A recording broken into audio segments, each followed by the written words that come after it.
आज हा एक लेख मला सुचला, वैचारिक असा लेख. तो मी आपणास वाचून दाखवतो. माझा लेख. या लेखाला मी नाव दिलेले नाते आणि प्रसंग. प्रत्येक व्यक्तीचे अनेक व्यक्तींशी अनेक प्रकारचे नाते असते.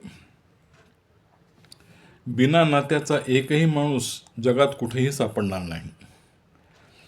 पण कोणत्या नातलगाच्या जीवनामध्ये कशा प्रकारचे कोणते प्रसंग कधी घडतील, कोणत्या नातलगाच्या जीवनामध्ये कशा प्रकारचे कोणते प्रसंग कधी घडतील हे कुणाला कळत असते काय?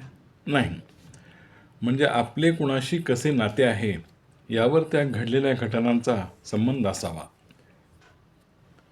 आम्ही संबंध असावा का नाही हा एक प्रश्न आहे त्या घटनेशी, आणि तो आपण कितपत म्हणजे त्यात असतो. समजा एखादे जोडपे आहे. त्यांना लग्न होऊन समजा फक्त 6च वर्ष झाली आणि त्यांना 2 मुलं झाली. समजा त्या जोडप्यातली बायको एक दिवस अचानक गेली. मग त्या घरातले पुढचे प्रसंग कसे घडत असतात? आता मुले तर लहानच आहेत. मग यथावकाश त्या मुलाचे आईबाप आपल्या नातवंडांना सांभाळायला दुसरी आई हवी म्हणून त्या तरुण मुलाचे दुसरे लग्न करून देतात.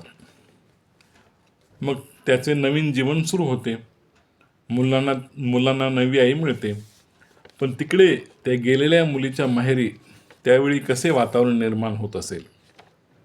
ती तिचे माहेर सोडून इकडे आली होती, पण मध्येच गेली.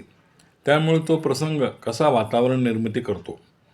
ती देखील आपल्या आईवडिलांची मुलगी होती, कुणाची बहीण होती, कुणाची नणंद देखील झालेली असेल, कुणाची मावशी होती, वगैरे वगैरे. या प्रसंगाचा तिच्या माहेरी कसा परिणाम झाला असेल? असो, आता समजा आणखी एक जोडपे घ्या. उदाहरण, तिथे अशीच घटना घडली समजा, पण थोडी वेगळी. समजा त्या जोडप्यातला नवराच अचानक गेला. मग त्या विधवा मुलीने काय करायचं? 2 लहान लेकरं आहेत. तिचे सासू सासरे काय करतील? आपली सून तर आता विधवा होऊन बसली. आपला मुलगाच गेला तर या सुनेबद्दल त्यांना काय वाटणार?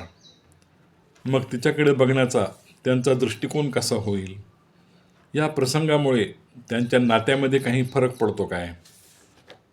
आता ही विधवा झालेली मुलगी कायम सासरीच राहील का? नवरा गेल्यावर तिला कशात काय स्वारस्य? हो ना. असो, आता हा तिसरा प्रसंग आपण पाहू. समजा नवरा बायको दोघेही आहेत. त्यांना अशीच 2 लहान लहान मुलं आहेत. पण या नवरा बायकोचं रोज भांडणे होत असतात असं समजा. मग कंटाळून दोघांनीही घटस्फोट घेतला.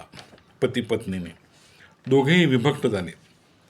आता तिकडे त्या मुलीच्या माहेरची जी माणसं आहेत त्यांना कसं होत असेल? इकडे हा जो तरुण मुलगा आहे त्याच्या घरच्या लोकांना काय वाटत असेल? आता हे जे वर सांगितलेले 3 प्रसंग आहेत, 3 जोडपे, 3 प्रसंग आपण आत्ता सांगितलेले, त्या प्रत्येक जोडप्याला 2 लहान लहान मुलं आहेत असं समजा. या तिन्ही प्रसंगामध्ये या लहान मुलांची किती कुचंबणा होऊन बसते? त्या लहान लहान दोन्ही मुलांच्या भावना कुणाला तरी कळतात का? त्यांना तर काहीच म्हणजे समजत नाही काय प्रकार चालला आहे. आता कायदे कानून पुष्कळ निघालेले आहेत. प्रत्येक प्रसंगाला कुठल्या तरी कायद्यामध्ये बसून कोर्टामध्ये निकाल दिला जातो. आपला विषय त्या कायद्याचा नव्हे, तर जीवनामध्ये जे अनेक प्रसंग घडतात त्या प्रसंगाचा कोणत्या नात्याशी कसा संबंध येतो हे विचार करणे. प्रसंग एखादाच घडतो, पण त्याचा परिणाम कोणत्या नातलगांवर कसा होतो किंवा कसा होत असेल